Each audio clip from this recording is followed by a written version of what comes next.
Chapter 088. Mysterious Ways. With the palace orb handed to the time magic researchers for study and experimentation, Princess had temporarily lost her home. They weren't going to leave her in there while the researchers tinkered with the pocket dimension. That would probably end in tragedy, and they still needed her to intimidate the Solrotham tribes into allying with them anyway. Although Princess herself was not particularly heartbroken about being away from the orb, the situation did make moving her around a bit of a chore.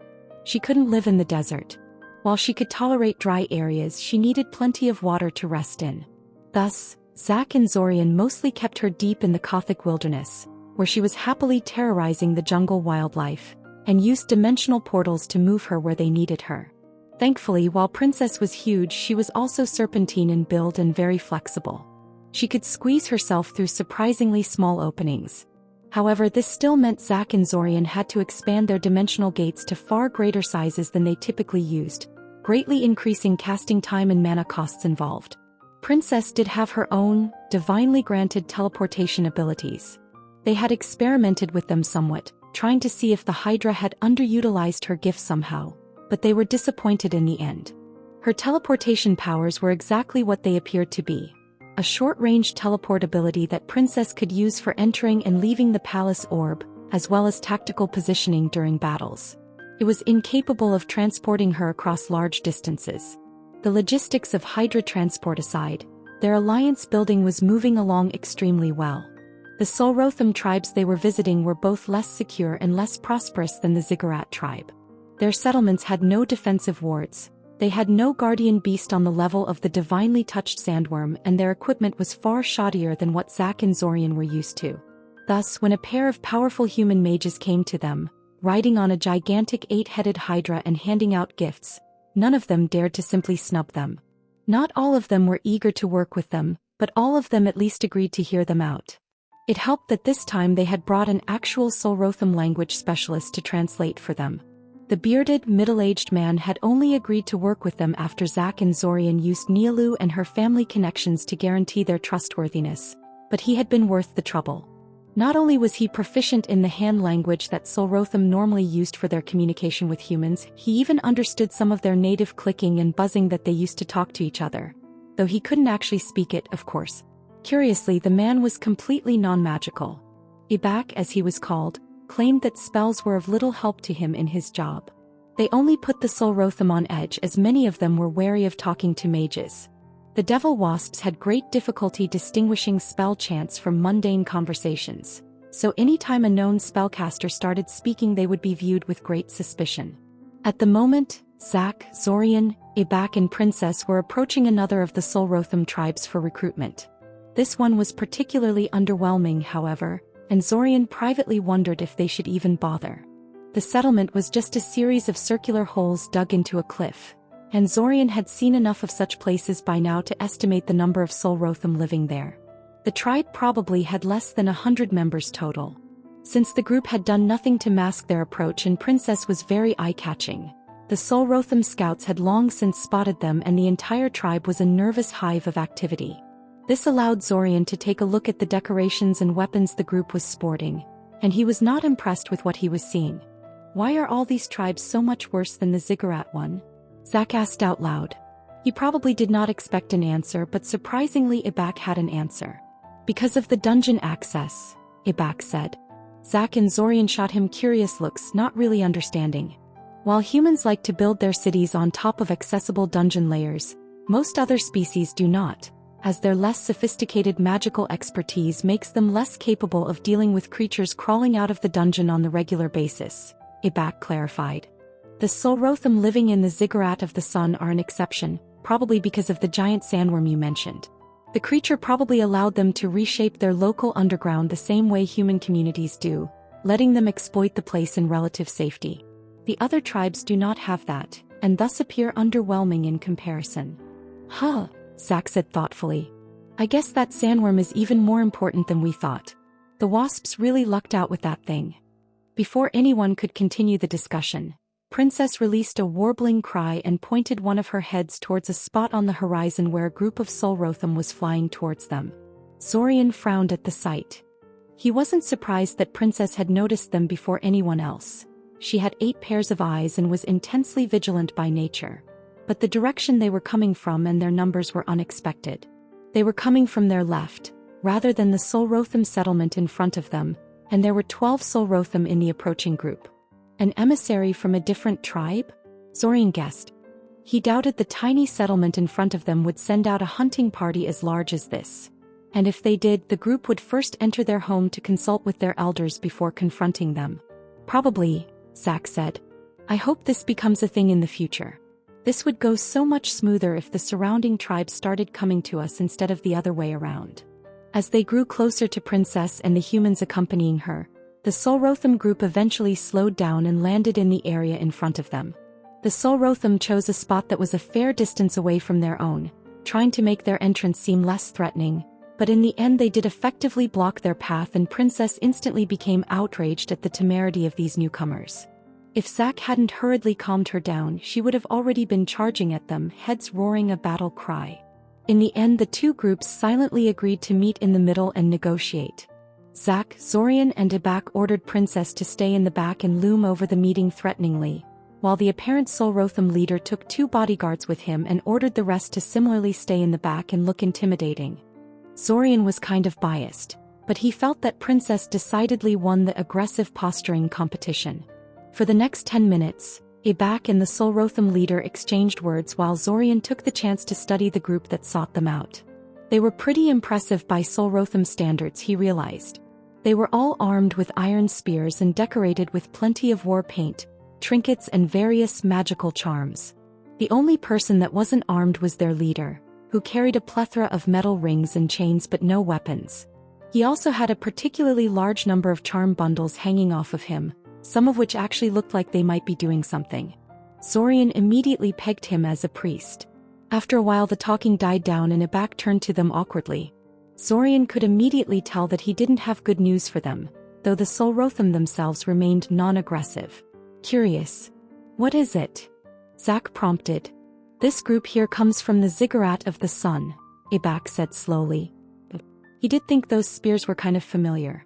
However, weapons like that were hardly unique to the Ziggurat tribe, so he thought nothing of it. They know we want to attack them, huh? Zach mused out loud. Wasn't that unexpected, Zorian supposed. It wasn't like they were being low-key in their alliance building. Quite the opposite, really. With that in mind, it was probably inevitable that the Ziggurat tribe would detect their plans long before the actual attack was executed. Since their goal was to lure the high priest out of the Ziggurat and not to catch the Solrotham by surprise, this wasn't something they cared much about. Still, they hadn't expected the Ziggurat tribe to seek them out for a friendly chat. Try to ambush them maybe, but not this. Yes, Ibak confirmed. They want to know what it would take for you to call your attack off. What, no threats? Zach asked curiously. No, said Ibak, shaking his head. Just questions about your motives. Not that I know much about that myself, of course. Zach ignored the accusatory tone in Ibak's last sentence. While he probably wouldn't betray them to the Solrotham, it wouldn't make them look any less crazy or mysterious if they told him they were doing all this for a magic ring. How do they know we don't want to simply take away their ziggurat? Zach asked. Ask them that. Are you trying to start a fight with them? Ibak asked incredulously. I want to see how they react, Zach said. Just do it. Ibak muttered something that sounded like a curse in his native language and then started conversing with the Solrotham priest again. Interestingly, the Solrotham did not visibly react to the question at all. It wasn't long before Ibak turned to them again. They say 3 of us are not enough for that, Ibak said. That you would have brought an army with you if you wanted to occupy something. The Solrotham priest made another series of hand gestures. They think you want something smaller. Something portable. They acknowledge your strength but wonder if a trade wouldn't be preferable to bloodshed. What we want they would never trade away, Zorian said, shaking his head. Should they tell them they were after the ring? No, that might make it harder to lure the high priest out of the ziggurat later. But maybe he would actually agree to hand it to them if he thought it would ward off a catastrophic attack on his tribe. The ring was important, but it wasn't like they were asking him to hand over the sandworm-controlled dagger or something. Tell them this is not something they are qualified to negotiate about, Zach suddenly said. We want to talk to their high priest. Zorian raised his eyebrow at Zach. Did he really think it would be that easy? A furious exchange of hand gestures occurred between Ibak and the Solrotham priest, after which Ibak turned to them again. They say they are also not qualified to bring strangers before their elders, Ibak said. They are here merely to find out what you're after and if the conflict can be averted. After that, they will report back to their tribe and receive further orders. They say meeting the leaders of the tribe may be possible, but you have to give them something to bring back if you wish for that to happen. Zach and Zorian looked at each other briefly. A quiet exchange of telepathic communication occurred between them and they quickly came to an agreement. I guess that makes sense, Zach admitted out loud. Zorian reached into his pocket and retrieved a metal watch from it.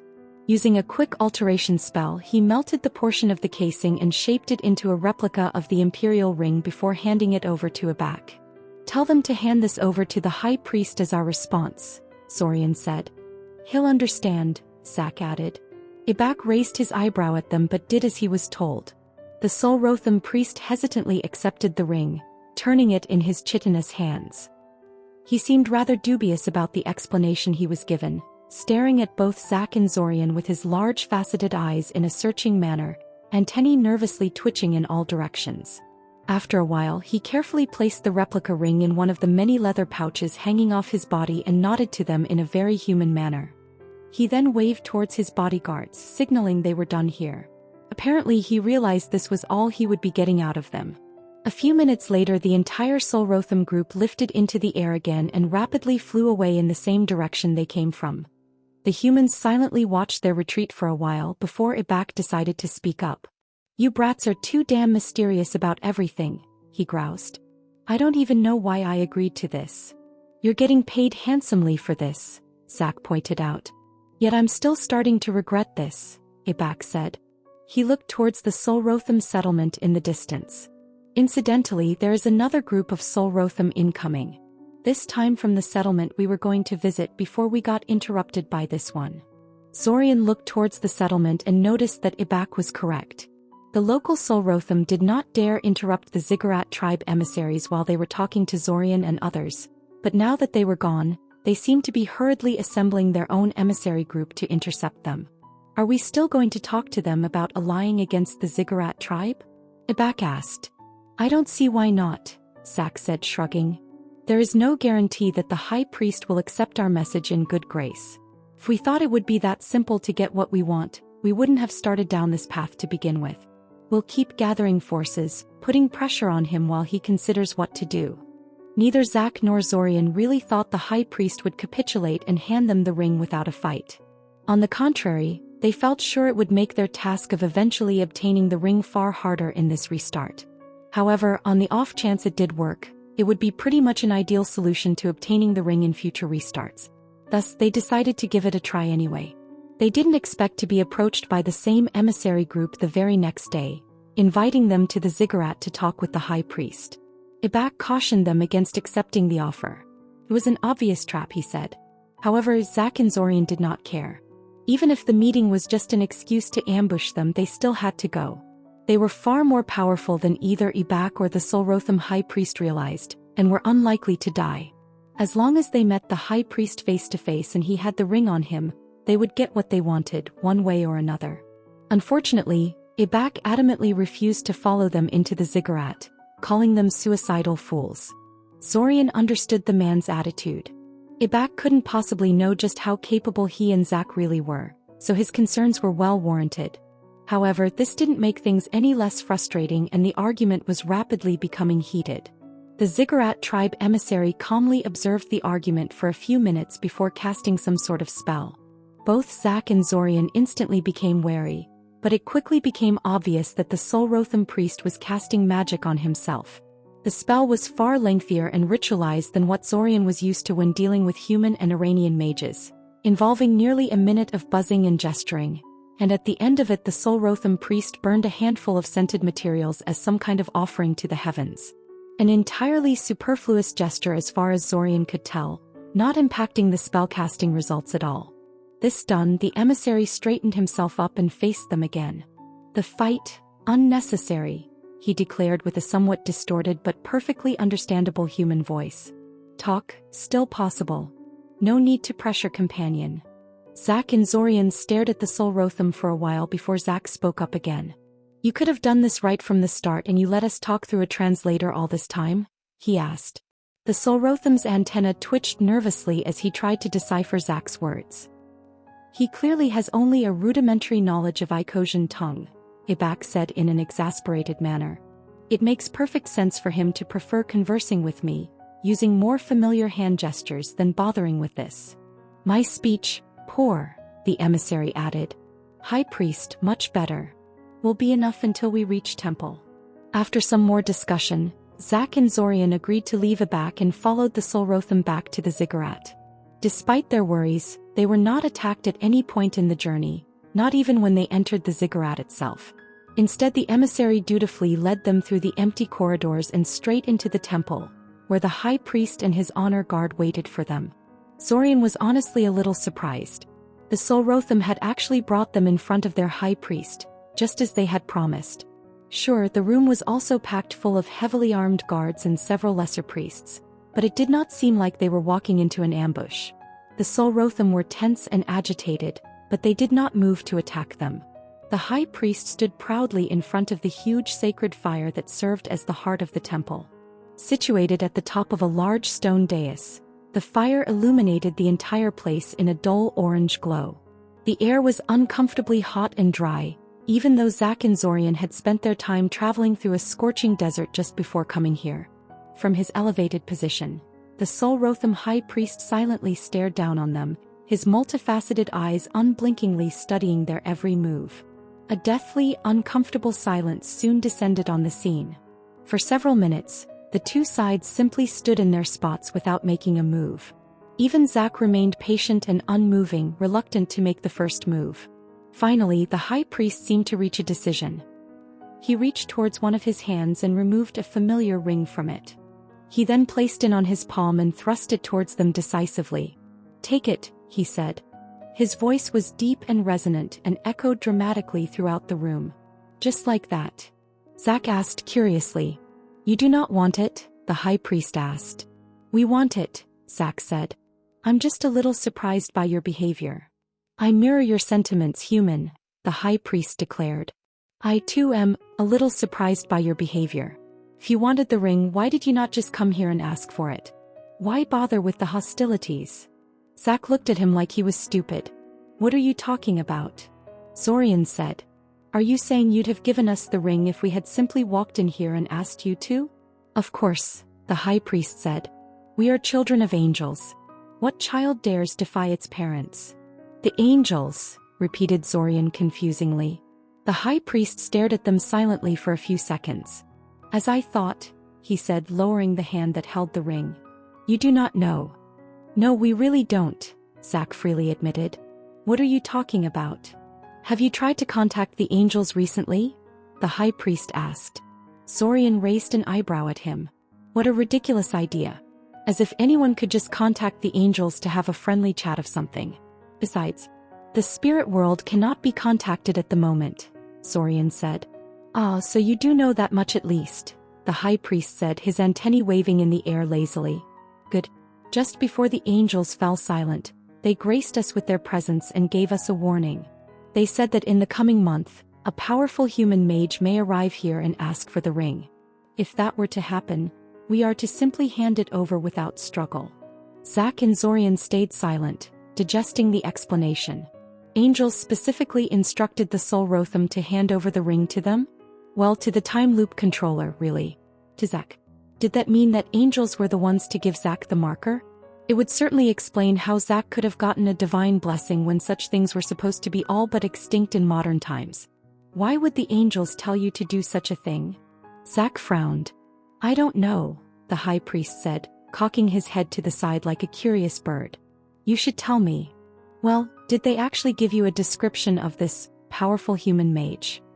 Zach asked agitatedly. "Did they leave some kind of message for him?" "No descriptions, no message," the high priest responded curtly. "However, they did assure us not to worry about the loss of the ring. They said that in the end the loss would be just a temporary matter." Before Zach and Zorian could say anything else, the high priest threw the ring at them. Zach caught it in his hand and inspected it. However, that was largely pointless. Zorian could tell through his marker that the ring was genuine, and so could Zack. The heavens instruct, the children obey, the high priest stated. You have what you came here for. You may leave now. This was apparently the end of the meeting, because then the regular priests soon came to them, and politely but insistently ushered them out of the ziggurat. Break. Somewhere in the jungles of Blantyre, not far from the coast, was an unremarkable dirt trail made by the local lizardmen. This was normally a quiet and rarely used road, but today this sleepy peace was shattered by an entire group of humans loudly and messily trudging through the region. Though sheer manpower and powerful magic, they cut down the vegetation that threatened to overgrow the path and continued inexorably towards their destination. This was Daimen and his personal team looking for rumors about the Imperial staff. This time, Zack and Zorian had decided to tag along with them for a while. It had been 4 days since they had managed to obtain the Imperial ring from the Solrotham, and they were still somewhat under the impression of what they had heard in the ziggurat. They didn't know what to think about the whole incident.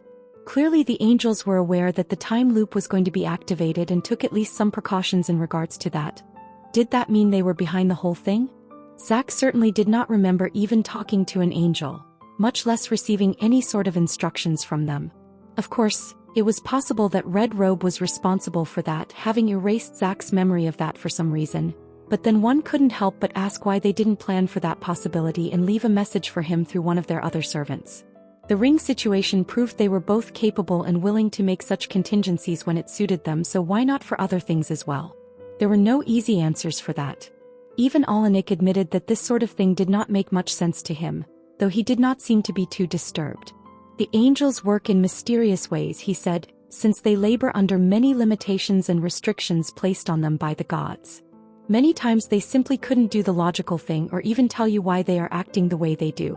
One just had to have faith that they knew what they were doing and not rely on them too much. Well, at least this way they had a trivially easy way of recovering the Imperial ring. See, I told you Princess was the solution, Zack said, spinning the Imperial ring on his finger.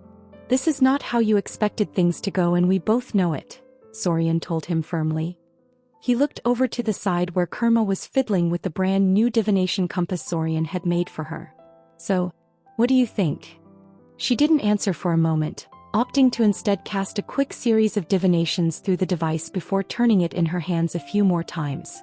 Like her old one, it was flower-shaped and made of metal, but with a much denser array of spell formula.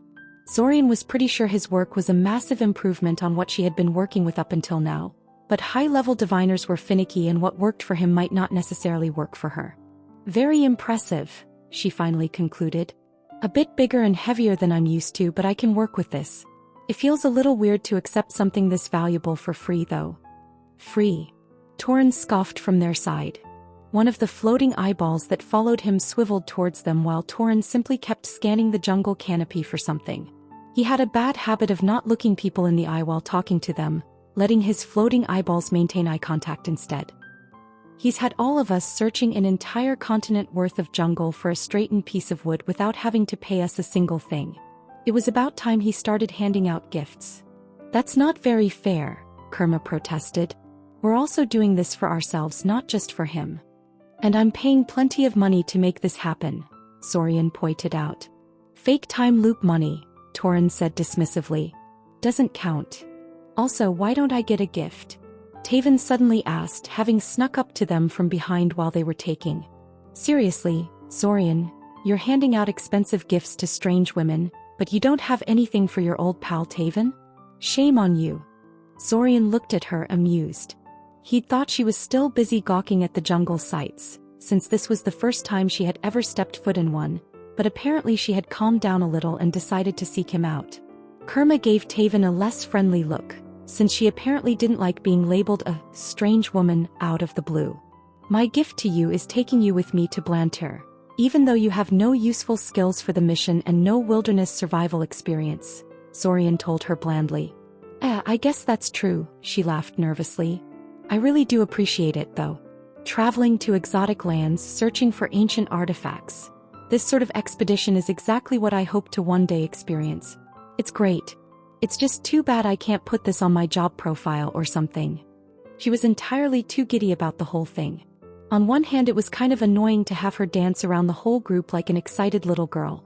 On the other hand, it kind of made him glad he had agreed to bring her along, since this clearly meant so much to her. At least she wasn't defenseless. The one time she had walked into a patch of carnivorous plants, she burned them all to ashes before anyone had even realized what had happened. Her inexperience aside, she was a decent combat mage. Eventually, the group soon reached their destination.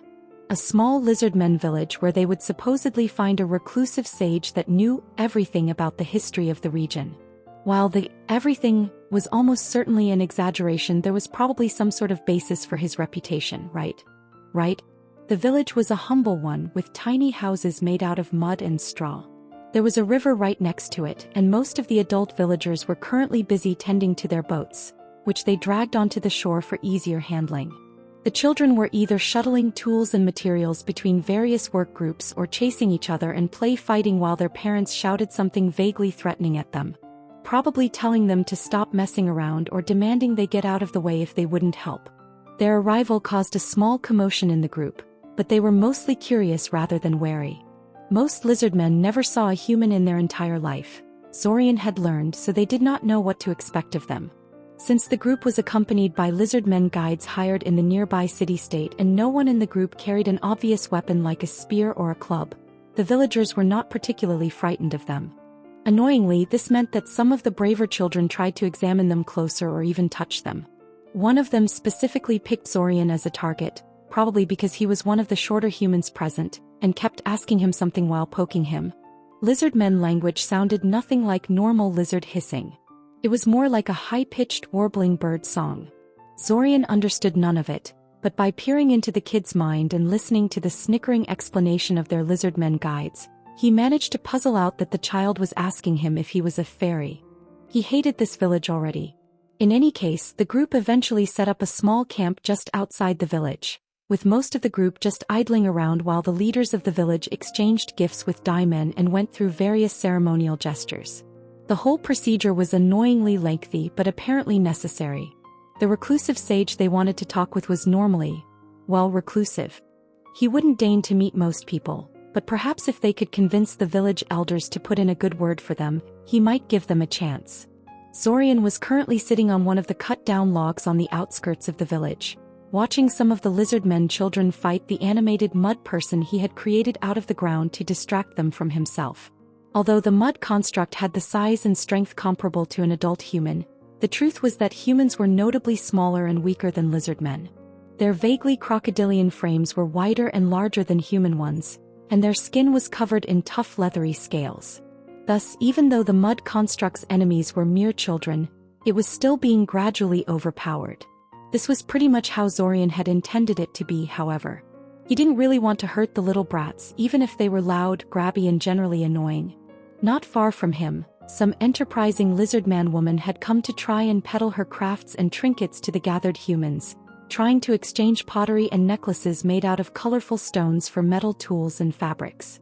She was currently negotiating with one of the female members of the group, each of them loudly talking at one another, even though neither spoke the other's language. He took off his glasses and started obsessively cleaning them. "Damn it, when was this damn meeting going to end? Why so impatient?" asked a voice beside him. "It is good to sit down from time to time and appreciate the simpler things in life." His heart skipped a beat when the voice started talking.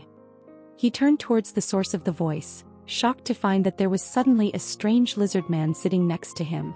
And he did mean suddenly. The lizard man did not register at all on Zorian's mind sense and seemingly materialized out of nowhere when he started talking. He was also very, very weird looking. An intricate pattern of blue and white lines was painted over his whole body, and he wore what seemed to be a massive deer skull over the top of his head. A multitude of bone armbands, necklaces and ankle bands decorated his limbs and neck. Resting horizontally on his lap was a gnarled wooden staff with a huge pearl attached on top of it. His posture and appearance gave the impression of someone old and worn down, eyes half closed, scales cracked and faded in places, his posture hunched and drooping. Despite that, he inspired a faint feeling of terror in Zorian, who couldn't understand how he had been able to sneak up on him so easily. "I hear you've been looking for me," the lizard man said. He was speaking fluent Icosian, which was kind of interesting but way down the list of questions Zorian wanted answered at the moment. What?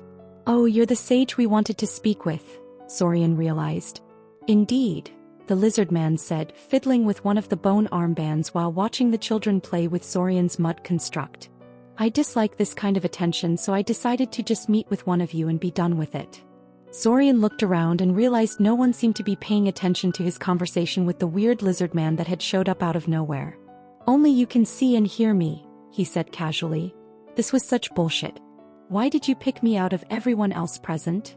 Zorian asked with a small frown. I like you, he said. You took the time to play with the children. Don't you remember what I said earlier? It is good to sit down from time to time and appreciate the simpler things in life. Zorian looked at him incredulously, not sure if the lizard man was being serious or not. He had only made that toy so the children would let him rest in peace. How did you sneak up on me? Zorian couldn't help but ask. I'm old, the lizard man said, tapping the staff in his lap with his scaly, clawed fingers. Ancient. It's natural to have a couple of secrets. He did not offer to explain any further, and Zorian did not press him. The staff was probably some kind of divine artifact. Zorian checked it out with his marker just in case it was the one they were after. It wasn't. What did you seek me out for? The lizard man asked, his half-closed eye focusing more firmly on him. Zorian quickly described the origin and probable appearance of the staff to the old lizard man. The sage patiently listened to his explanation, saying nothing. He said nothing for nearly 15 minutes, seemingly lost in thought. Occasionally he whistled to himself softly in the native lizardman tongue, tapping on his various bone ornaments and drawing some kind of simple geometric diagrams in dirt. Zorian patiently waited for the lizardman to come to his senses again, not daring to interrupt his musings. Unfortunately, when the sage finally turned to him again, he did not have a favorable answer for him. I cannot remember anything that would help you in your quest, the lizard man said, shaking his head sadly. The various bone necklaces hanging from his neck clinked softly at the movement. Zorian sighed. So much for that. However, the lizard man continued, I have an idea where you might look for more knowledge on the matter if you feel brave enough. This staff, it is a very valuable thing, yes. Yes, Zorian confirmed. There is a particularly loathsome dragon mage terrorizing our people throughout the entire region and beyond, the sage said. I don't know her name, but our people refer to her as the violet-eyed disaster, the covetous one, or typhoon. For centuries she has preyed upon our communities, snatching away any item that catches her fancy and killing anyone that tried to bar her way. Many important artifacts have been lost to her. If this staff of yours is as important as it seems, she has probably tried to find it and knows a thing or two about its whereabouts. Perhaps it may already be in her possession. Zorian gave the lizard man an unamused look. An infamous dragon mage? There were few things in the world more dangerous than that. Feeling brave indeed. Still, the old guy's logic was sound and the idea was worth checking out. Didn't Zack already demonstrate the ability to kill Ogange, who was similarly an infamous dragon mage? So what do you... Zorian began to speak, only to realize the old lizard man was no longer there. He waved his hand through the air where the sage had been sitting next to him, but hit only empty space. Groaning audibly, Zorian wandered off to find Zack and Diamond to inform them that arranging the meeting with the sage was no longer necessary. Break. Zorian woke up with a panicked scream as an endless deluge of ice-cold water poured on top of his head as he slept. Stumbling and flailing around in panic, he tried to jump out of bed, but the wet fabric clung to him and made him trip. He tumbled awkwardly to the floor, frantically trying to rub the water out of his eyes while searching for his glasses. When he had finally come to his senses and looked around, he found Kiriel pressed into a corner of the room by the door, a large bucket clutched tightly in her hands. There was still water dripping from it onto the floor. Kiriel, what the hell are you doing? Zorian shouted incredulously. She stumbled, pacing nervously while clutching the bucket in her hands tightly. I was trying to make you assume your true form. Zorian looked at her like she was crazy. Actually, scratch that, she was crazy. True form? He asked her. What the hell are you on about? You just dumped a bucket of cold water on my head in the middle of the night. I read in the book that doppelgangers assume their true forms if you surprise them while they're sleeping, she said. So, if you dump water on them when they're deep asleep, they'll drop their disguise and assume their true form. Zorian stared at her, unable to believe her explanation.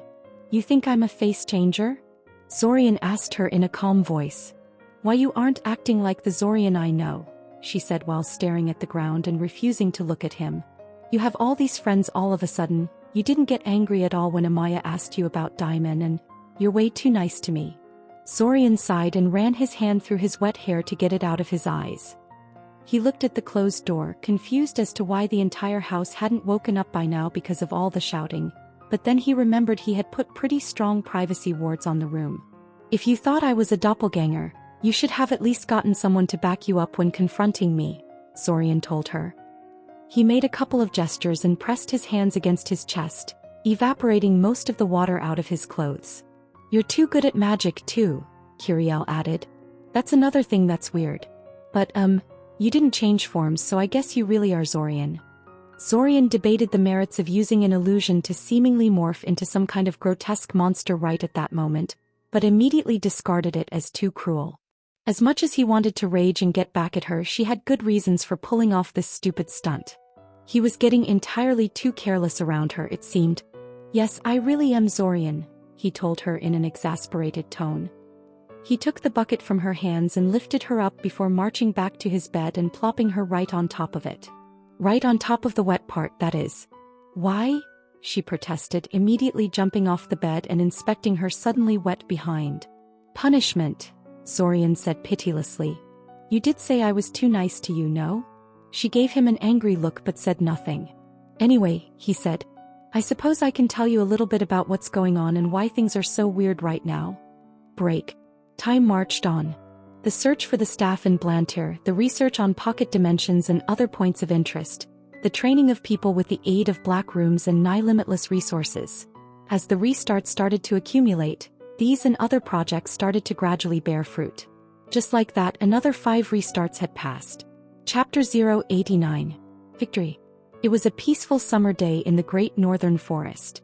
The vegetation was vibrantly green and thriving, colorful flowers covered the forest meadows. The songbirds were seemingly competing to see which one of them was louder and shriller than the next, and strange insects were flying through the air. While the vast expanse of trees that covered the northern portion of the Altasian continent was usually portrayed as a dark and foreboding place, crawling with dangerous monsters and hidden dangers, the truth is that the area could be quite beautiful and breathtaking. One just had to be strong enough to survive the challenges and travel the land unchecked. Zorian, Taven and Kale were definitely strong enough. Not just because Zorian was present in the group either. Taven and Kale had gone through 5 whole loops by now, each of which included additional time in the Black Rooms. They'd had nearly an entire year to improve their magic, backed by nearly unlimited resources and top-tier tutors. Even Kale, who spent most of that time focusing on alchemy, was now capable of at least defending himself from common threats. As for Taven, she was a combat magic specialist to begin with. Her power was probably equal to an average professional combat mage at this point. She even had real combat experience, since she insisted on fighting the Abasan invaders at the end of every restart and often participated in minor battles that Damon's team stumbled upon while exploring Blantyre. Even if Zorian decided to stand back and let the other 2 fend for themselves, there was very little in the forest around them that could threaten them. Currently, the 3 of them were resting on a large boulder in one of the forest clearings and playing a game of cards. It was just something to pass the time while they rested their feet. They had been wandering the forest for hours before stumbling upon the clearing, and it looked so perfect for a temporary camp they decided to take a bit of a break. They didn't intend to stay here for very long. As Zorian pondered his next move, he felt Taven, subtly, try to take a peek at his cards with a spying spell. Zorian was proud for her for expanding her horizons beyond flashy combat magic, but that didn't stop him from reflexively crushing her magic into nothingness before giving her a knowing smile. She pouted for a moment, before remembering she was supposed to act like she didn't know anything and schooling her expression into one of indifference. Kale silently observed the scene from the side before shaking his head in amusement, probably guessing what had happened. Zorian suspected Taven had tried to use the same trick on Kale as well, though he had no idea if the Morlock boy had managed to stop her, or even noticed her cheating. Then again, Kale didn't seem to take the card game very seriously. He seemed to be playing mindlessly, uncaring of how likely he is to win. Zorian supposed this sort of attitude made perfect sense since this was supposed to be just a nice relaxing game with no stakes, but it faintly annoyed him anyway. Zorian himself didn't try to cheat, of course. That would suck the joy out of the whole activity, since it would be so trivial for him to succeed. He simply immersed himself in the game while listening to the sounds of the wilderness around them. His legs throbbed in pain and used to the level of activity he was engaging in, but he had kinda gotten used to that by now. Even with the aid of potions and mind magic, the beginning of every restart involved Zorian being in a constant state of dull pain because he lived far more actively than he had before the time loop. Hopefully that wouldn't have any long-term mental effects on him once he was out of the time loop. He was broken out of his thoughts by a loud crunching sound. Looking to the side, he saw Kale with a large yellow root stuffed in his mouth. Taven gave Kale a strange, possibly disapproving look. "What?" Kale complained, chewing loudly. The sound it produced reminded Zorian of someone eating a raw carrot. "How can you eat that thing?" she asked him. "It's really tasty," he told her matter-of-factly. "It's a wild root you washed in a nearby river," she protested. "That cannot possibly be safe or hygienic. Plus, I can smell it from here and it doesn't smell like something you should be eating." Kale gave her a challenging look before biting into the root again and chewing even louder.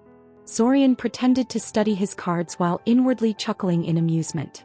Personally, he wasn't worried about Kale in the slightest. Although the Morlock was the weakest of the three in terms of combat strength, he was the person who was most at home in the forest. He had been working and living in this very environment ever since he was a child, and doubtlessly knew exactly what was safe to eat and how. Taven had gotten relatively close to Kale after they had both received a temporary marker, since the two of them were arguably the closest in age and relative skill among the new loopers, so she probably knew that too. Thus, she simply threw her hands in the air with a huff, accidentally showing them a glimpse of the cards she was holding, and dropped the issue. Zorian took note of her cards and changed his tactics accordingly. This wasn't cheating, of course. Taking advantage of your opponent's mistakes was only natural. It wasn't his problem that he could memorize her entire hand flawlessly after seeing it for only a fraction of a second.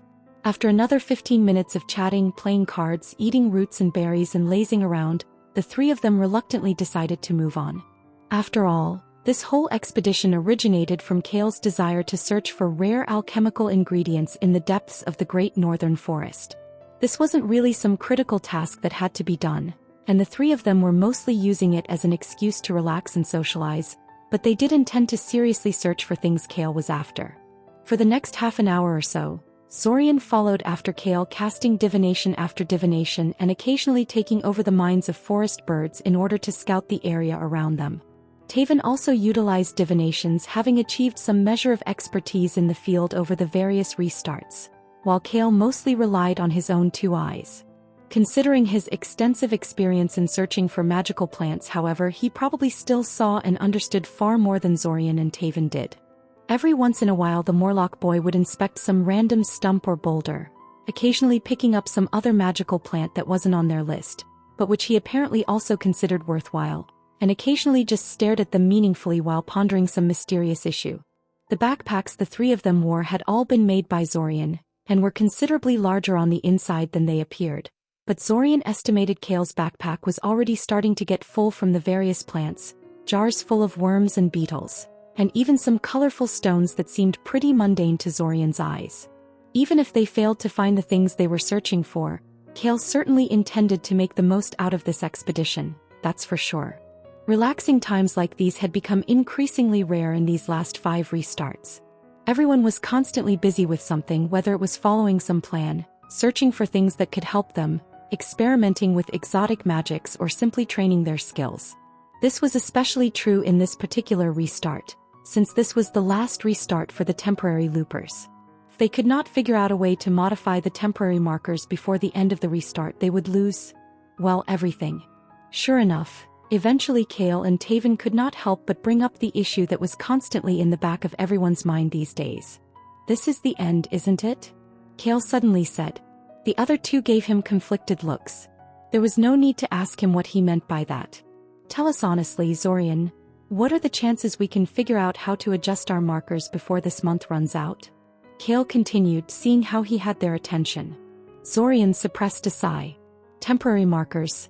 They had spent almost a year studying them if one factored in the time spent in black rooms, and in that time they had made significant progress. They managed to map the general structure of the markers and figure out what many of the pieces did. They compared these markers to the larger, more complete markers embedded in Zack and Zorian. They placed and removed temporary markers on random people to test possible modifications and see what happened. They found out that, yes, the markers really did contain components made out of divine energies. And they also found a way to deal with that. Through several ruinously expensive deals with Quattakikal and innumerable destroyed divine artifacts, they managed to create methods to detect and crudely manipulate strands of divine energy inside their markers. Not enough to manipulate them as they wished, but enough to tear out some portions of the structure and change how this divine foundation interacted with more normal magic that surrounded it. It wasn't enough. Despite their best efforts, the solution remained frustratingly out of reach. What bothered Zorian most about this was that he didn't think the problem was impossible. They were making good progress. He felt they were definitely on the right track. He felt that this was something that could definitely be solved in time. Could they figure out a way to prolong the temporary marker in one more restart? No, not even 3 would be enough.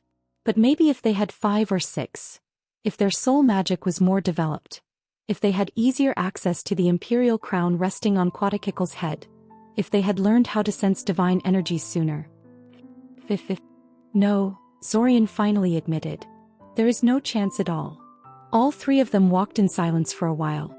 I am actually not that upset, Taven eventually said. The idea that I could just suddenly disappear at the end of the month was terrifying at first, but I've gotten used to it by now. I even died in one of the restarts. Zorian vividly remembered that one. Watching Taven get decapitated by a war troll was strangely upsetting, even though he knew she would be fine in the next restart. I mean, I don't want to disappear at the end of the month, Taven continued, but we've done everything we could and it was fun while it lasted. If this is how it has to be, then so be it. Indeed, Kale said. Besides, if I understood Zorian correctly, there are only 13 more restarts left at this point. A little more than a year. We're not losing all that much. Both of you talk like you think you're dead for sure, Zorian said. Have some faith, okay? Modifying the temporary markers is probably a failure, but the possibility of exiting the time loop still remains. This was our fallback plan if we couldn't modify the markers, remember? Oh. Taven perked up. That's still an option? Of course, said Zorian. What do you think we have been doing all this time? Well, I don't know, Taven said with a grin. That mean old witch keeps complaining about you wasting your time on distractions and taking too many breaks from your duties, so... Silverlake thinks everyone should be a tireless golem except her, Zorian said with a derisive snort. It's not like she never takes any breaks or tinkers with new potions that have no connection to anything urgent. I thought that whole project was still shrouded in uncertainty though, Kale pointed out. Well yeah, Zorian reluctantly admitted. We have yet to actually try things, so it's all very theoretical. However, just because we are uncertain about some things doesn't mean the attempt is bound to fail. It's hard to put actual numbers on things, but I think there is at least a 70% chance that we could transport people's souls into the real world, and 30% or so that we could successfully open a dimensional bridge that would let us physically step out of the time loop. The 2 of them gave him complex looks that he could not interpret. It was a little hard to accurately discern their emotions these days, since they had both learned to protect their minds and emotions with unstructured mental defenses. In fact, this was something that all temporary loopers decided to invest time in, once they realized the extent of Zorian's mental powers. Even the ones that already had some level of unstructured mental defenses promptly decided they were insufficient and needed to be strengthened as much as possible. Zorian understood their reasoning. It was just like that old saying, trust your neighbor but lock the door. Even if you trusted someone to be a moral and principled person, it was better not to tempt them with easy opportunities. Thus he did not take such things against them. In fact, he encouraged it. Considering Arania explicitly considered anyone with an unshielded mind fair game for psychic invasion and that they were working closely with several groups of them, getting some level of mental protection was just plain common sense. If the only option to exit the time loop is to steal our original bodies from our past selves, I would rather stay here and forget everything, Kale said, shaking his head. Additionally, I only care about physically leaving if it allows me to take Kana with me. If not, I'd rather stay with her till the end. Zorian opened his mouth to say something, but then realized that it probably didn't matter that Kana doesn't have the temporary marker. If they physically left the time loop, every person was as good as any other. Would others also want to bring family members with them? That could get kind of complicated. I might have gone for the soul exit if it was actually an option, Taven said hesitantly. I mean, I feel sorry for old Taven, but let's get real here. She is kind of an idiot. Zorian's lips twitched into the beginning of a smile, but he suppressed it. As it is, I am not actually capable of taking this way out, Taven said. I'm not even good enough to survive Silver Lake's soul perception granting potion, never mind possessing my old body. So physically crossing over is the only option for me, really. Zorian nodded slowly. Truthfully, this was true for most people. People who had zero experience with soul magic would find it impossible to get good enough at it to survive the soul transferal and successfully possess their body. People who were well versed in soul magic even before the time loop would probably be annihilated by the originals if they tried to possess them. Aside from Zorian, only Kale, Svim and Lukav had a good chance of pulling that off. And Svim, much like Kale, had already ruled out the idea of stealing his own life away from himself. Physical exit is what we're aiming for anyway, Zorian said. Transferring souls is more of a last resort than anything. Yes, but you admitted yourself that chances of success aren't too high. Not even a coin toss, Taven noted. So yeah, there is still hope. But it's nothing to get excited about. Hell, you're probably putting a positive spin on things to cheer us up. No, not at all, Zorian said, shaking his head. I was actually trying to be conservative with my estimates. I really think this could work. There is one thing that's been bothering me about all this, Kale said. We've spent a lot of time trying to figure out a way out of the time loop, but did you think about what we're going to do if we succeed with this? If we physically step into the outside world with all our skills and knowledge? Stop the invasion from destroying Cyoria? Taven tried, raising her eyebrow at him. Well, yes. But what about afterwards? Kale asked. You have an entire life in front of you, but there is already someone living your life for you. Are you going to avoid your friends and family and set up a new life for yourself elsewhere? Or are you going to do your best to insert yourself into your old life and damn the consequences? What if someone reports you to the authorities and they come to drag you off? How would you explain your presence and identity? Taven squirmed uncomfortably. I don't know, she admitted, biting her lip. Honestly, I try not to think about things like that. I'm kind of impulsive, so even if I reach a resolution here, I will probably just break it when I actually get there. So there's no point. I can only hope I'll be able to figure something out when the time comes. I don't want to ruin the other Taven's life, but I don't know. What about you two? I'm fairly disconnected from most people, Kale shrugged. So long as I have my own Kana, everything is fine. I guess I would deliver my alchemy notes to my original and then wander off to do my own thing. But I'm not sure very many of us are like that. Silver Lake and Olenek maybe. The rest? There are probably at least a few of them that would fight bitterly for a piece of their old life. Honestly, I don't think I could stay away, Zorian admitted. I'd try to reform my original into something better. Teach him a few things, nudge him into getting closer with Kiriel, things like that. A bit manipulative, but it would come along with personal magic instruction and other help, so I think it could work. I wouldn't try to steal his life away though. If there was no place for me in my old life, I would find something else to amuse myself with. As I said, I'm not sure everyone would be so serene about it, Kale pointed out. Yeah, I know, Zorian nodded. Zach and I purposely didn't raise the issue to the group, since we felt there was no way to reach any kind of official agreement on this. No matter the conclusion, someone would disagree. Possibly violently. The entire group might even fragment, if someone feels very strongly about the option that was chosen or not chosen. It's better to keep everyone focused on the immediate problem and worry about these things later. Despite such efforts, however, they already had a couple of casualties. 2 restarts ago, a pair of Professor Svim included into the group decided they couldn't handle the existential implications of the time loop and asked for their temporary markers to be removed so they could forget everything. Additionally, one of the Arania from the Luminous Advocates became so hysterical and violent that the other Arania asked for her to be stripped of her marker and ejected from the group.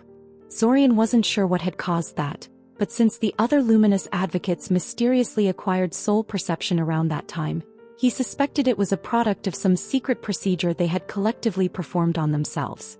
In the interest of not starting a fight, though, he decided not to pursue the issue. With this being the last restart in which the temporary markers would remain effective, the pressure on people would only increase. Zorian really hoped nobody would crack too badly before the end. Break. Spells could only persist for so long. Even the most stable spell, supplied with an ample amount of mana, would fall apart in a couple of hours if not anchored to something. Thus, enhancement rituals had a problem. They aimed to place the user under a permanent magic effect or give them an innate magic ability, but that meant they had to anchor the spell to something to prevent it from decaying. This was a great problem. Anchoring the magic to one's flesh by inscribing sigils into the skin was ill-advised. Forcing large quantities of mana to flow through living flesh, even if it was one's personal mana, was usually unhealthy in the long term. Additionally, the resulting anchor was easy to break by physically harming the sigils, which was likely to result in dire consequences for the user. Abrupt, uncontrolled spell failures were dangerous enough in normal circumstances. When the spell was embedded into one's very flesh and bones, the grisly result could be easily imagined. Fortunately, there was a solution. Far in the distant past, some nameless mage had discovered how to repurpose a portion of their mana reserves into a spell anchor for the enhancement ritual.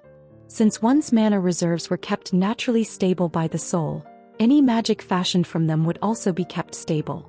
The only problem was that since the anchor was literally made out of one's mana reserves, the caster would permanently have less mana at their disposal. The mana used in the construction of the anchor would never recover, since it was still there in the caster's reserves, being stabilized by their soul along with the rest of it. There was one additional issue, however. Even though an enhancement ritual could grant the user a magical ability, it was ultimately just fancy transformation magic. It never expired, it was almost impossible to dispel, and the user had very fine control over it, but they would not get the same instinctive affinity with it that the base creature had. This was where blood magic came into play. It allowed a mage to anchor the spell not only to their mana reserves, but to their life force as well. The resulting connection was deep and potent. Potent enough that the user's descendants had a chance to inherit the ability in question as a bloodline. The innate understanding of the base creature was also transferred over to the new user, allowing them to use it almost as well as someone who had been born with it right from the start. Enhancement rituals were dangerous. Poorly executed, they could kill the user or permanently ruin them as a mage. More than one mage had completely locked down their mana reserves or transformed them into something that ripped them to shreds from the inside. Blood magic rituals were dangerous. The user had to cut complicated patterns into their flesh and bleed themselves in order to stir up their vitality and coax their life force into appropriate structures. Unless one knew exactly what they were doing, it was very easy to die of blood loss or worse. Zack and Zorian combined the two anyway. They started small but moved on quickly to more ambitious projects due to time constraints. They made mistakes, but none of them too serious, and any lingering consequences were washed away at the end of every restart. With the help of Kale, they tracked down and talked with surviving Morlock blood mages scattered across the continent, seeking advice and tricks of the trade. They practiced with their new abilities and took note of which one worked best for them and why. Now, with time running out and this restart being so critical, they decided to immediately put those skills into practice. They performed the relevant rituals at the very beginning of the restart. A week and a half later, when their mana reserves and life force mostly stabilized, they gathered Svim, Silverlake and Daimen for a project that would test their dimensionalism skills to the limit. Something that would prove that they were capable of eventually creating the gateway out of the loop. They were going to create a miniature copy of the Palace Orb. Currently, Zack, Zorian, Silverlake, Svim and Daimen were all standing on the edge of a massive spell formula circle equidistant from each other. They had spent the past several hours embedding the spell circle into the ground of this place, followed by setting up several complicated wards that had to be layered just right for the whole thing to work correctly. Now they were resting and adjusting their minds for the final task in front of them. There was a luxurious house sitting in the center of the circle, surrounded by a large garden and ornamental trees. It stood in a fairly isolated location, and Zack and Zorian actually bought the entire place so they shouldn't be interrupted by anyone. Silverlake complained about the amount of money that had been wasted on this, when they could have simply stolen a house from someone or picked a random patch of ground, but Zack didn't want to hear it. He wanted his own pocket mansion, and he wanted it to really be his. In any case, the idea behind their current project was a little different than that behind other pocket dimension creation projects. Previously, Zach and Zorian had focused on isolating a patch of space with a dimensional membrane and then inflating it to desired volume.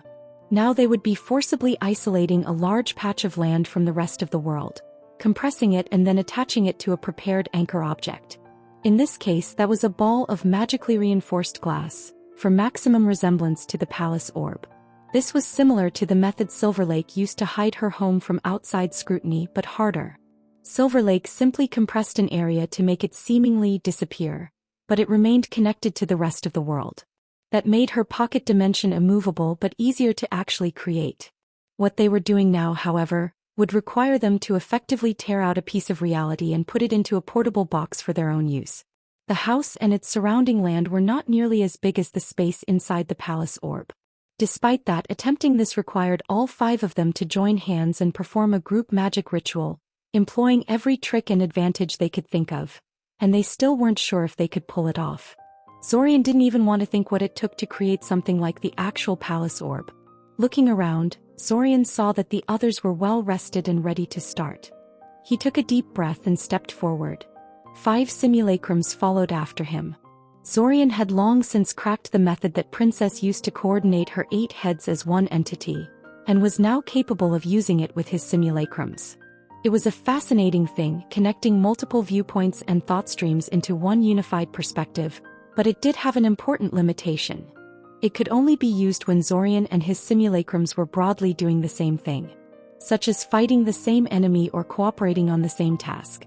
If he was reading books in Scioria and his simulacrums were scattered all over the world, each doing their own thing, there would be no connecting points to bind their consciousness together and the Hydra method couldn't be used.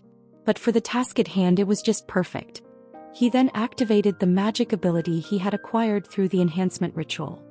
He had acquired it from the humble tunneler Toad, whose ability to perceive and navigate warped space had seemed most useful for his purposes. It wasn't the best ability he could have gotten, but it was relatively cheap and worked well enough for Zorian's purposes. Anchoring it to his mana reserves robbed him of roughly 8% of his maximum mana, which pained him but did not affect him too badly. Finally, he activated the mental enhancements he had crafted over the past year or so, helped by numerous Arania experts and even some human researchers. Many of his simulacrums paid with their short lives to test these enhancements, and the end result was appropriately impressive for something made after so much sacrifice. His thoughts immediately became clearer and more focused, his integration with his simulacrums deepened, and his ability to calculate and measure things at a glance became superhuman. Around him, he saw the others prepare themselves as well. Zach was leaning back and forth on his feet, humming some sort of tune to himself. He looked relaxed and careless, but there was a distant look in his eyes as if he wasn't really all there. His choice for the creature to use an enhancement ritual on was the Void Soul Deer. Zach seemed to really like its ability to alter trajectories of things in the space around it, since that meant the ability was useful in combat as well as for things like this. It was a fairly expensive ability in terms of mana reserves, but Zach was easily able to afford it. Zorian could feel the space around Zach ripple and warp as he flexed his new ability in preparation of the task at hand. Damon's presence was a bit of a surprise. Before the time loop, Damon hadn't even known how to cast the gate spell, never mind how to use pocket dimension magic. However, his reputation wasn't for nothing. With a year of time and access to all the restricted material and knowledgeable tutors he could wish for, Damon had experienced a meteoric rise in his dimensionalism skills. It reignited Zorian's jealousy a bit to see him blaze through things so easily, given that Zorian had to try so hard to get where Damon currently was, but objectively speaking, it was a good thing to have another capable dimensionalist on hand. It increased their chances of success immensely. Damon had also chosen to dabble in enhancement rituals along with Zach and Zorian, the only one of the temporary loopers that dared to do so. He picked a phase spider that Zach and Zorian were lucky to track down in one of the restarts. Their signature ability, which was literally a power to create small pocket dimensions, was bound to be very useful today. Silver Lake had stabbed 6 gold-plated stakes into the ground around her and was mumbling something to herself and making some sort of strange finger gestures. They didn't look like spell-casting gestures. It kind of reminded Zorian of Kiriel trying to perform math with the help of her fingers, except that he knew damn well that Silver Lake was frighteningly good at performing calculations in her head. Her growth in skill over the past 5 restarts was difficult to judge, as she often did things on her own, and gave bullshit explanations when people tried to question her about it. Still, her skill at dimensionalism and soul magic made her one of the key people in the group, and little could be done about it. Svim simply stood on the edge of the spell formula circle, staring forward with arms crossed behind his back. He gave off a silent and stoic air, as if the problem in front of them was no big deal at all. Zorian didn't think his magic had improved all that much in the past 5 restarts, but then again he had already been a highly capable archmage before the time loop had started. At his level, every improvement took a lot of time and effort as one started hitting their personal limits and their magic plateaued. With a silent signal, the 5 of them began casting. Glowing filaments of light sprang from Zorian's hands, and from the hands of his simulacrums, crisscrossing into a dome of light over the entire area, before seemingly sinking into thin air and disappearing. Silver Lake fired pitch-black beams from her fingers at seemingly random spots in the air, causing flashes of red light to burst out on the invisible boundary, while Zack and Svim created pale white rings that spun lazily around the outer perimeter. Space warped and twisted, distorting the house and its surroundings like hot summer air and causing strange currents and whirlpools to be created in the sky. A spatial membrane eventually sprang up around the house, transparent and spherical. Its surface rippled and undulated like it was made from water. Strands of inky blackness occasionally radiated from points on its surface, as if reality itself was cracking apart and letting everyone see the terrible void that existed beneath everything. These were hurriedly sealed by the 5 participants, disappearing into flashes of rainbow light before springing back anew somewhere else. A miniature cyclone whipped about in the air, kicking up dust and pelting the participants with leaves and small stones. The process took hours and hours. 5 times they had to rest to recover their strength, but thankfully the ritual was designed specifically with that in mind. They knew they would not have enough mana to finish the project in one go, so small breathers were planned in advance. Eventually the process reached a critical point. The spatial membrane turned completely opaque and pitch black, its surface churning wildly like a pot of boiling water.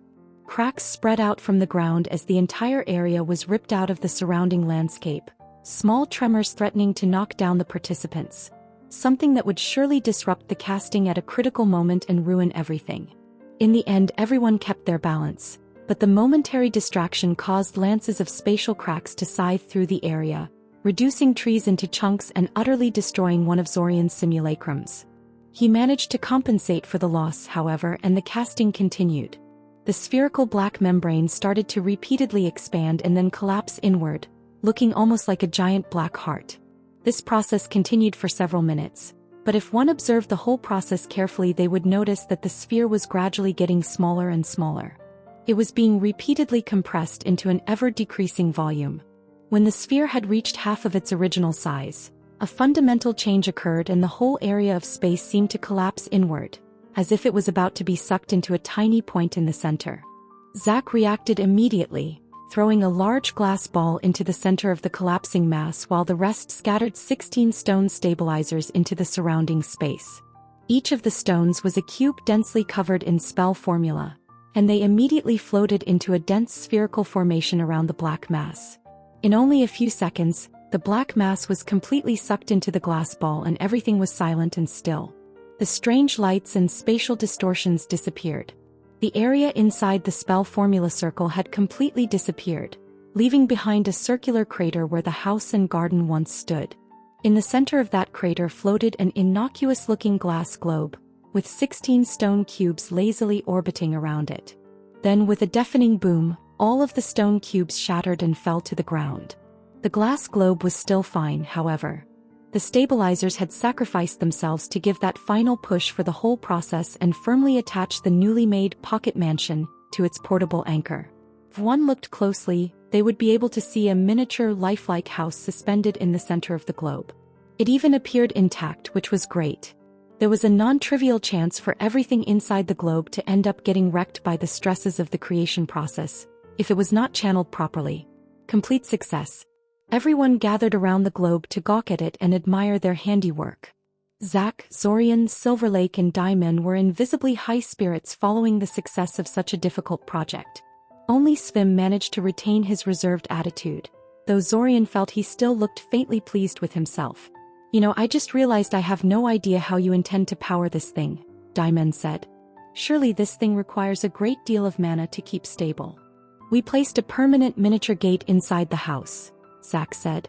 It connects to a cavern deep in the dungeon, sucking up mana to keep both the gate and the pocket dimension operating. It's too tiny for the dungeon denizens to pass through, but mana can be collected just fine. Oh, you cracked Quatakikle's permanent gates? Diamond asked, surprised. Silverlake puffed herself up, looking pretty smug.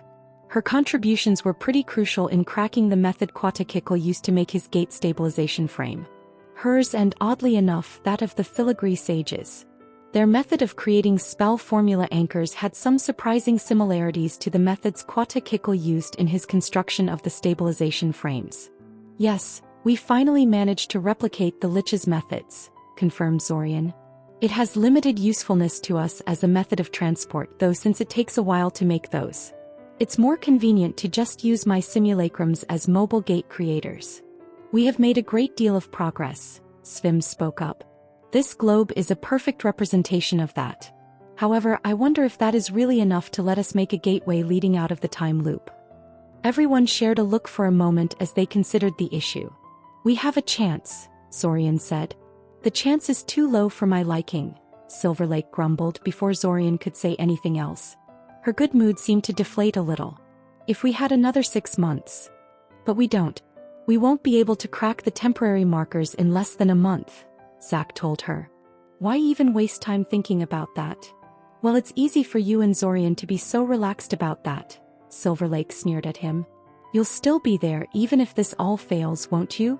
You are oversimplifying things and you know it, Zorian said, frowning. The protections on the temporary markers are such that we won't be able to place temporary markers on you for the next 6 restarts. We have no hope at all of pulling this off without you. Thus, we would be forced to wait until the very last moment to make our next attempt. And if that fails, we are lost. Do you honestly think Zack and I are comfortable with that? We are just as invested in the success of this project as you are. Humph, Silverlake scoffed. Almost as invested, I suppose. But not quite as much. What do you think they should have done then? Svim asked, giving her a knowing look. They should have experimented more freely with temporary markers in people's souls. There are plenty of people in the world that nobody cares about, and it's not like the damage would have been permanent, Silverlake said, looking Svim straight in the eye. Her voice was loud and clear but perfectly calm. They should have given Quatakikle a temporary marker and recruited him into the group. Both ideas were already discussed and soundly rejected, and not just by Zack and Zorian, Svim pointed out. We were already taking a huge risk by dealing with the Lich as much as we did, Zorian said. Even a minor mistake could easily burn all of our remaining restarts away. The old bag of bones would be more likely to ruin us than help us, Zack added. Without us, his plan probably succeeds and Cyoria is leveled to the ground. Why would he want to risk that by helping us escape? Bah! Silverlake spat. As in, she literally spat on the ground to express her frustration. I can see when I'm outvoted. Besides, it's too late to change things now. Though I still say our chances are too low. Surely there is something more that could be done. Well, you did say we just need more time, Diamond pointed out. If the project to turn the palace orb into a black room succeeds as well as expected, we should get another couple of months in a time dilation room. We already turned the palace room into a time dilation chamber 2 times by now, Silverlake pointed out. It was impressive, but the effectiveness was little better than that of a regular black room. It just had larger volume. Why expect this attempt to be any different? Well, if Cranton and his staff are to be believed, began Diamond. I'll believe it when I see it, Silverlake cut him off. In the meantime, I have another idea. Although Silverlake could be very abrasive and unpleasant, her skill at dimensionalism was undeniable and many of her ideas were quite insightful. Some of them were even perfectly ethical and legal, shockingly enough. Thus, the group eventually returned to Cyoria, peacefully discussing various plans along the way. The search for the Imperial staff was long and frustrating. For a long time, They didn't have even the slightest clue how to narrow down their search. Zorian was almost willing to write off the entire endeavor as a lost cause and focus entirely on the exit portal project. However, Daimen felt it was beneath his pride to let the expedition end in failure, and eventually found a clue. One of their earliest leads for the staff was a dragon mage called Violet-Eyed Disaster, or just Violet-Eye for short. However, she was almost as hard to track down as the staff itself, and there were plenty of other candidates around, so they didn't focus on her in particular. In time, however, a curious fact became obvious: Violet-Eye seemed capable of instantaneously teleporting herself across vast distances. There was simply no other way to explain how she could get around so quickly and evade pursuers. Dragons were fast flyers, but her speed was unearthly. This idea was reinforced when Daimen and his group caught sight of her and pursued, only for her to disappear when they briefly lost sight of her. This was significant since dragon mages had huge issues trying to use teleportation. Dimensional magic was nearly unknown among dragons, and the sort of teleportation Violet-Eye was performing would be shocking even in a human mage. She was most likely using some kind of divine artifact to pull it off. And by following after her and repeatedly provoking her, Zack and Zorian eventually confirmed it was a simple, unadorned staff.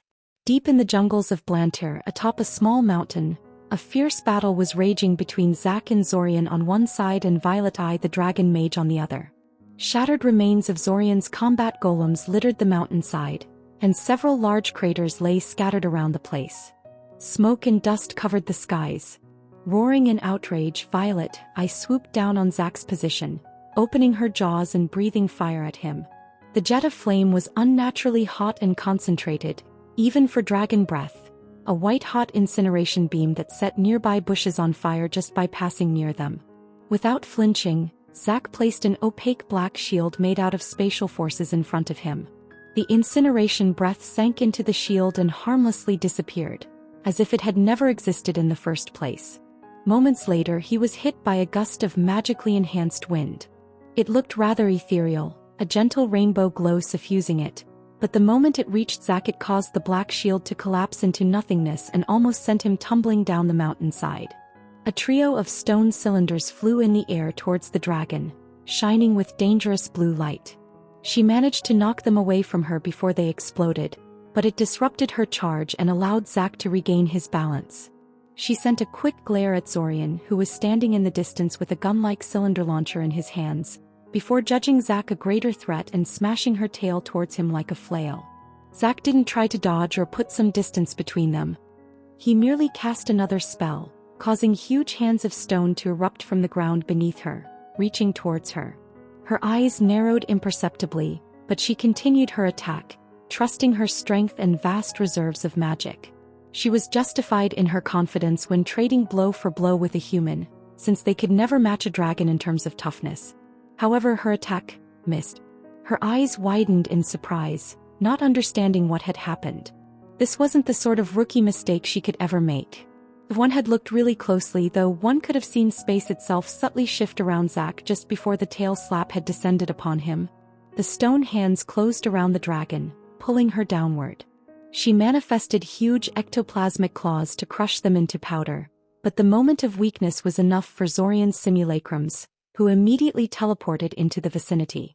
Just as she was about to turn her ectoplasmic claws towards the simulacrums, her mind swam in sudden vertigo and her vision grew blurry. When she finally regained her clarity of mind, she found a glittering crystalline spear flying at her, courtesy of Zack. Arcs of red light sparked dangerously on its surface, promising pain and disintegration to anything hit by the spear.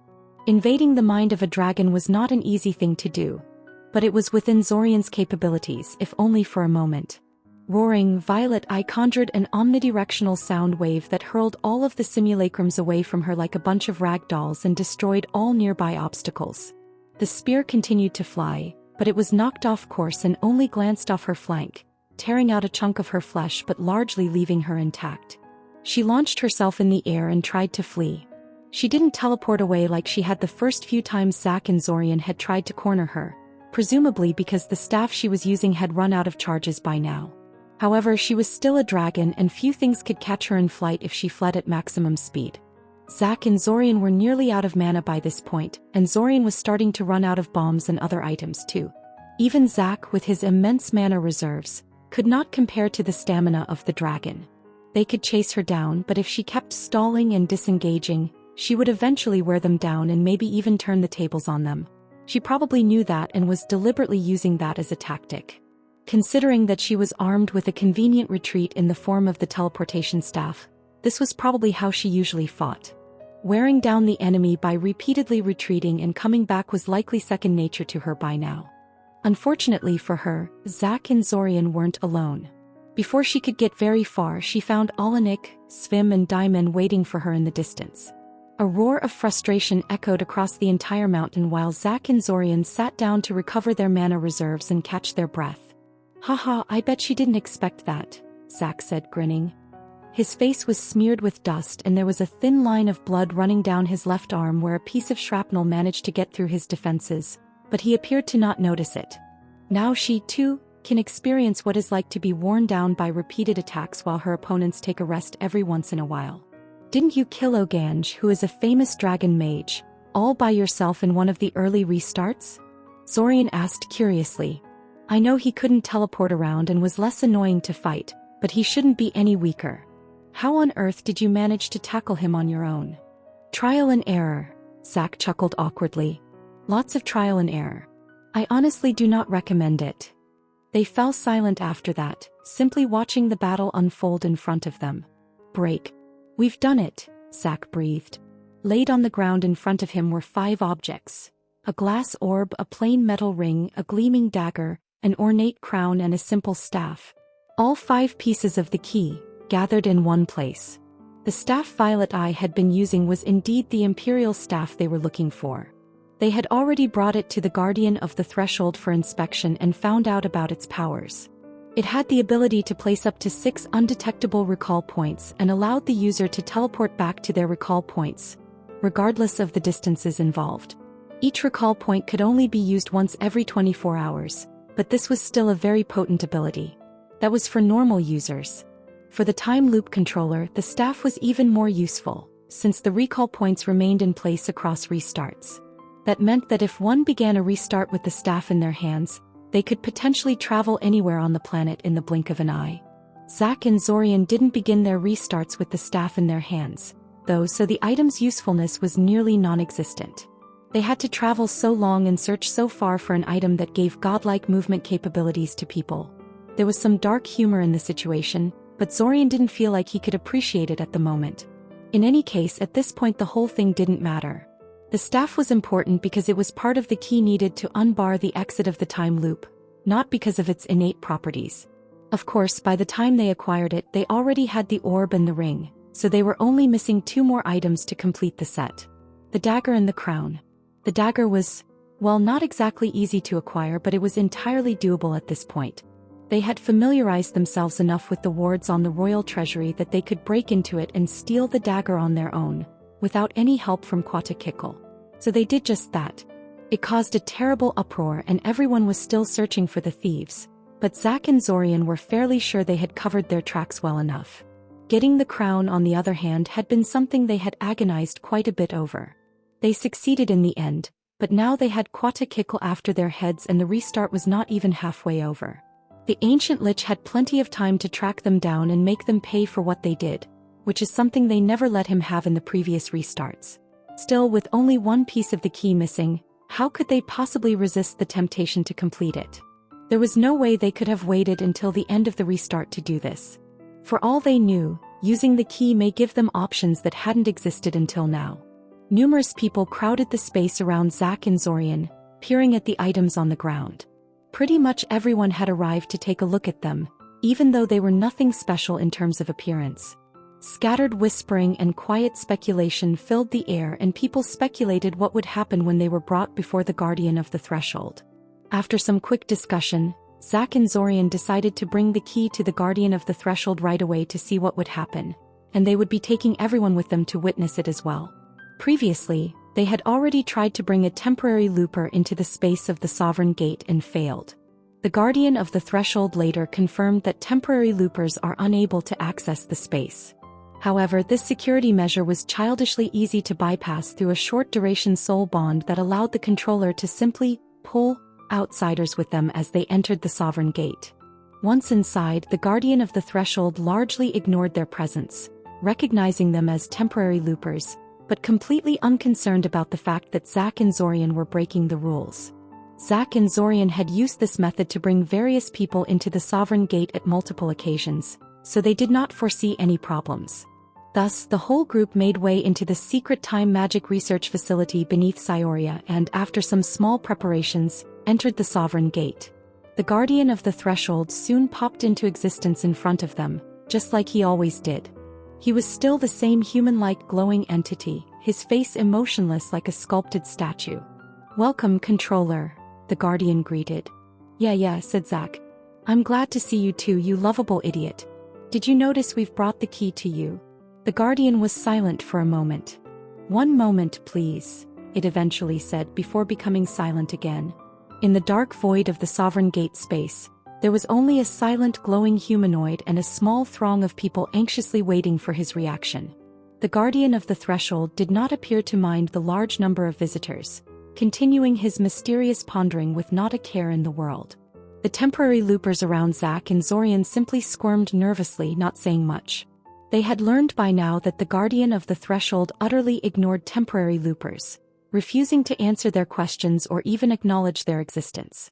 Watching Diamond and Silver Lake getting progressively more angry as the entity ignored their comments had been rather amusing for Zorian the first time he witnessed it, but thankfully this time nobody lost their temper. In any case, the guardian eventually finished whatever it was doing and started speaking again. "Everything is as it should be," it said. "The key is valid. Do you want to claim your privileges now?" "Privileges?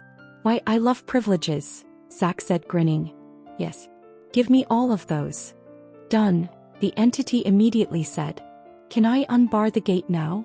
Zack asked. "Yes," the guardian of the threshold confirmed. "Do you want?" "Yes, damn it, yes," Zack said, voice full of exasperation. "Do it now." "As you wish," it said. It paused for a few moments, silently performing some kind of task again. "It is done.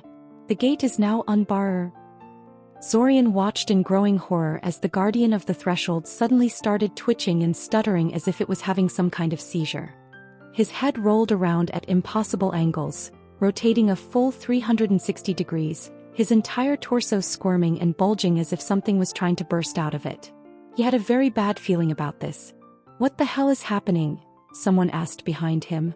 "I don't know," Zack said, frowning. "This has never happened before." Everything suddenly became quiet. At first Zorian thought Zack had just stopped speaking because he noticed or realized something important, but when he glanced towards him he found Zack gone. Everyone but Zorian was gone. It was just him, a madly twitching guardian of the threshold, and a quiet, featureless black void all around them. He immediately tried to return to his body but failed. Well, at least the guardian of the threshold was starting to calm down. He was twitching less and no longer twisted his head and limbs at impossible angles. Maybe. A multitude of eyes suddenly snapped open all over guardian of the threshold's body, blinking rapidly for a few moments before focusing straight at Zorian. Each one was different. Different sizes, different color, different internal structure. Some of them had multiple irises. Some of them glowed. Some of them were multifaceted like those of an insect. Some of them made his mind feel numb just looking at them.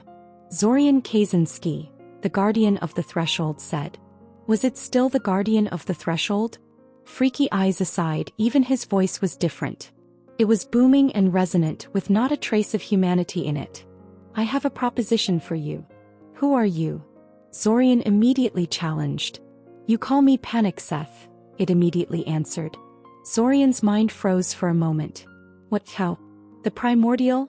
he asked numbly, his voice filled with disbelief. "Yes," it answered. Suddenly, some of its eyes closed and disappeared. The ones that made Zorian hurt to look at, as well as some of the freakier normal ones. "You can talk?" Zorian asked. It was a dumb question, but he was still in shock and couldn't help himself.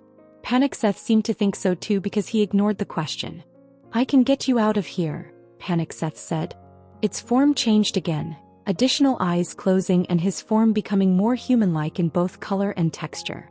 All you have to do is make a contract with me. A contract? No thanks, he said immediately, shaking his head in denial. You will never get out of here alive without me, it told him. Its voice acquired a human-like quality by this point, and most of the eyes were gone. The other person didn't either. Red robe? Zorian asked. I never asked his name, Panic-Seth said. He looked entirely like a man by now, though his features seemed to shift all the time. Male and female, old and young, all kinds of skin tones and facial features. Does it matter? We're talking about you now.